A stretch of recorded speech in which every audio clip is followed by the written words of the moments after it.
everyone, my name is Dasha and today I'm going to be doing a recap of RuPaul's Drag Race Season 13, Episode 4. So in this episode we finally get the two groups, the Winner's Circle and the B Squad, to join up, and of course the drama increases tenfold.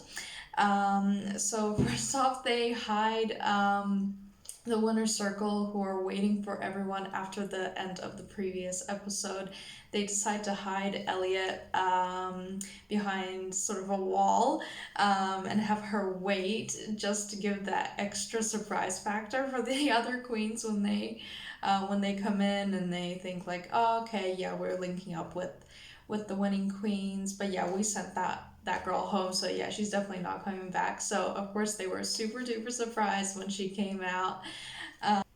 We get a little bit of playfulness with Candy Muse asking, yeah, who's single and everything like that. And yeah, it seems she has a liking, especially towards Joey J. So we'll see how that progresses in the rest of the season. So the challenge for this week is an acting challenge where RuPaul assigns three different kind of Hallmark style cheesy movie plots to three different groups of queens. So the first movie is like a Valentine's Day drama, and in that group it was Elliot, Olivia, Denali, and Kimora. Then the next one is one for Flag Day, which is very much not a very widely known holiday, but that is going to be like sort of a romantic adventure. And in that group is Lalaurie, Rose, Simone, and Utica. And then the last one is an April Fool's rom-com with Tina Burner, Gottmik, Joey J, Candy Muse, and Tamisha. So Denali and her group decides to go bold. She really wants to prove herself as someone to beat in the competition, and sort of bites off a little bit more than she can chew.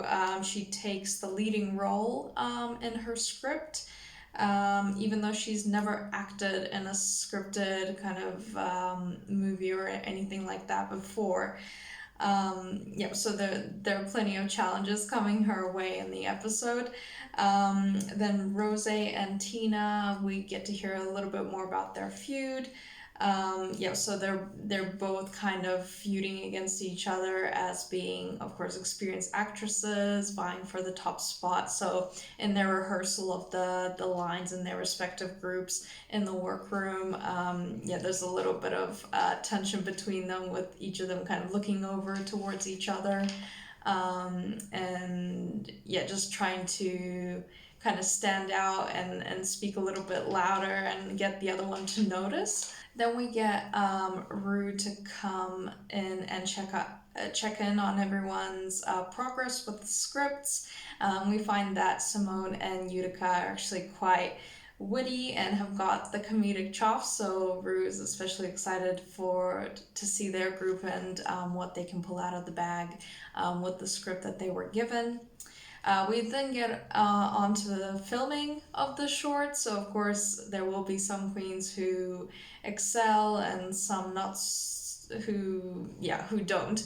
The ones that were struggling the most were Tamisha, and her role as like a sultan, kind of like genie in a machine. Yeah, she had to repeat sort of like not even really a line but a sound lots and lots of times and kind of make it funny, and she was having a really challenging time. And then Kimora had a super challenging time.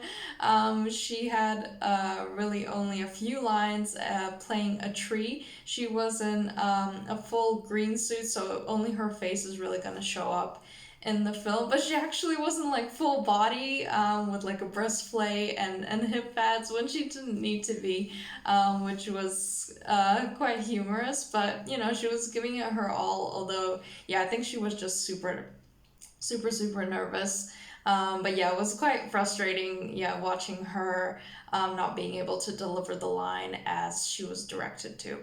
Yeah, the standouts for me were Candy Muse and Simone. I think they were having the most fun in their roles. I also thought Utica was also quite great as well. So then we get to the prep for the runway, and Simone talks a little bit about her first experience in drag, which was at her prom, which was a really lovely story to hear.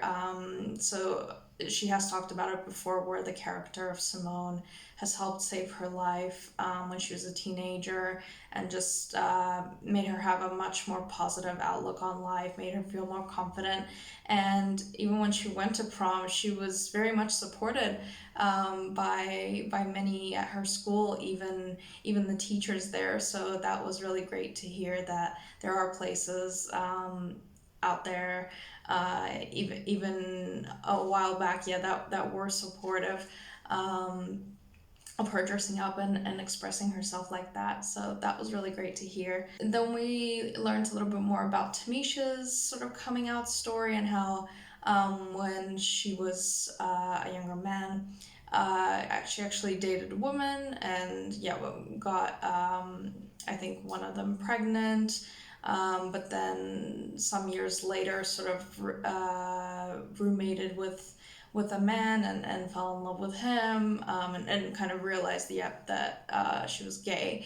Um, so that it was an interesting background, sort of, yeah, trajectory of like the fluidity of sexuality, and that you can be kind of straight but then kind of transition to being gay. So yeah, that was a good story to cover as well. So then we're moving on to the runways. So the category is trains for days, where each queen had to um, present a dress or a look with a train.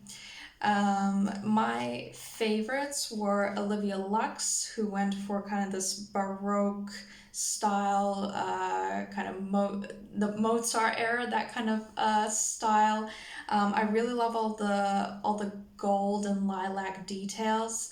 I noticed, yeah, that's a little bit of a theme with her, that lavender detailing. But yeah, I really love the makeup, the hair, and the outfit as well.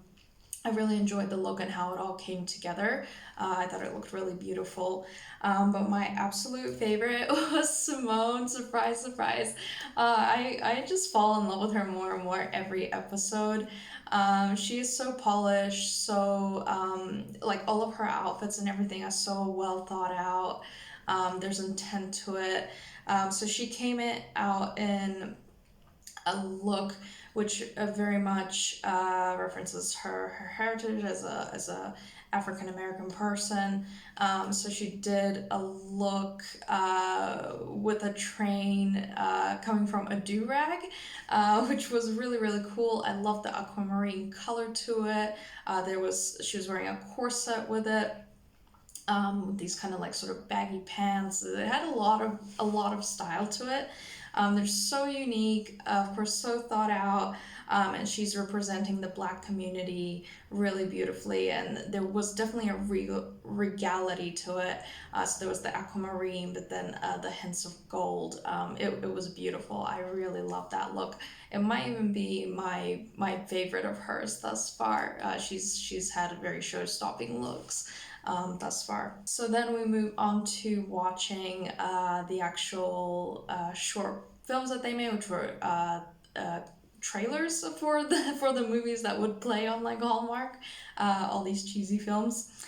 Um, and yeah, the best performance was given to Simone, and overall that whole trailer for Flag Day, it was the best received. Everyone sort of performed equally well. Of course, there were some standouts, but that group was the strongest. Yeah, the weakest performance was, I think, definitely by Kimura. Yeah, it just didn't come through. It was quite kind of stoic. Yeah, there was no expression to it. It's like, yeah, I know you're playing a tree, but you kind of need to like camp it up, make it, yeah, make it work, make it fun. And yeah, she just couldn't pull that off.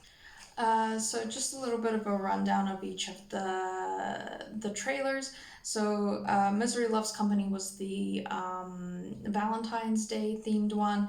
Yes, nobody really stood out for me in that group. And they had a guest star come in who I forget his name, but he's one of the hosts from the Canada's Drag Race. So he did a guest star bit in it, and I think he outshone actually everyone in that group, which isn't a good sign.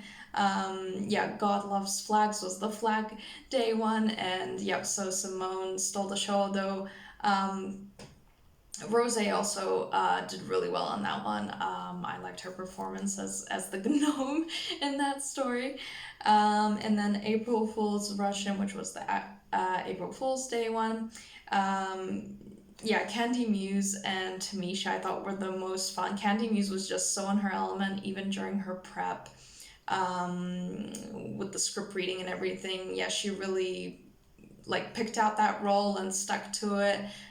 You could tell she was really confident heading into it and really playful when she filmed. When she filmed everything. Tamisha did have some struggles while she was filming, but how it came out in the actual short film, it worked really well, and she was really funny. Yeah, she was definitely getting some laughs. So I think that gave her some confidence. You know, seeing that even though you think you're struggling, you know, just give it your all, keep trying, and you can pull out something really cool. So, and I thought I thought she also did really well.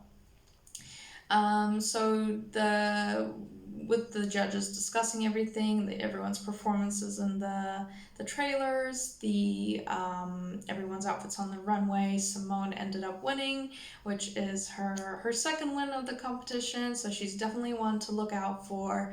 I think the other queens, yeah, can probably feel quite intimidated by her at this stage, and I don't blame them. She's absolutely amazing.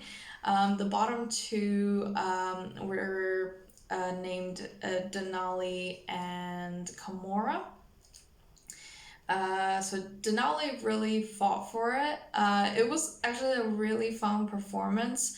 I felt really sorry for Kimora because she was just in such a constricting dress that she couldn't really do anything. Um, and I don't know, maybe this is something that needs to change in the rules of Drag Race, that they could somehow allow the queens to kind of put on something else, which would kind of level the playing field in terms of the performance they could give. But I guess everyone knows that kind of heading into the competition. Um, so yeah, whatever you are wearing, even if it is constricted, you just have to make it work. But unfortunately for Kimora, yeah, Denali, she is a lip sync assassin. She's amazing. She gave it her all. She made it really fun. And I really liked the song as well. I think it's called 100% Pure Love. I don't recall the artist, but it was a really fun song to watch. Yeah, Denali perform too. She was really fun. The dress she was wearing, with these bright kind of feathers on it and everything. It was a sight to behold. It was really, really fun to watch. So yeah, it was kind of a song for Kimora. There was a clear winner where Denali was just way more animated and energetic in that performance. So of course Kimora got sent home. I guess it was quite tough to watch for their fans in Chicago. They're both from Chicago, so they did it for Chicago.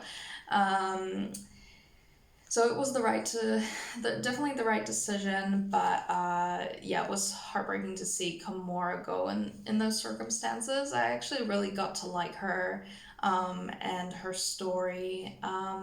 So we'll see what she does outside of the competition. I hope she can still make something out of this. You know, it's not the end, even if you leave. I guess, well, not in the first episode, but like the fourth one. So she can definitely make something out of it. She's still very much a polished I think, look queen, all of her outfits, her makeup. She's very skilled at what she does, so I hope she makes something out of it, like Vanjie did, and many other queens before then. Moving on to Untucked for the week, I think the main theme was that everyone's kind of perceptions of each of their own performances was a bit warped. Like Tamisha thought she did really bad, but it then turns out she did really good. Yeah, and the same thing was kind of going on with other queens where they thought they were doing really well, but it didn't, like their performances in the short films wasn't as great as they thought it was when they were performing. They thought they did a much better job while filming. And yeah, of course there was talk between Denali and Kimura, especially. I think Denali really felt for Kimura because she could tell that her dress was just so tight, and they were anticipating that they would be in the bottom two. Um, but yeah, Denali just kind of told her straight up, like, look, I'm gonna go for this, and Kimura understood, and she just did what she had to do, and at the end of the day, Denali won. But it was great sportsmanship. I think it was a good attitude from Denali and Kimura to talk it out like that together. There was sort of a moment between Denali and Rose where it seemed like uh, they were sort of like in a romantic relationship, where they struck up something during the shooting of this.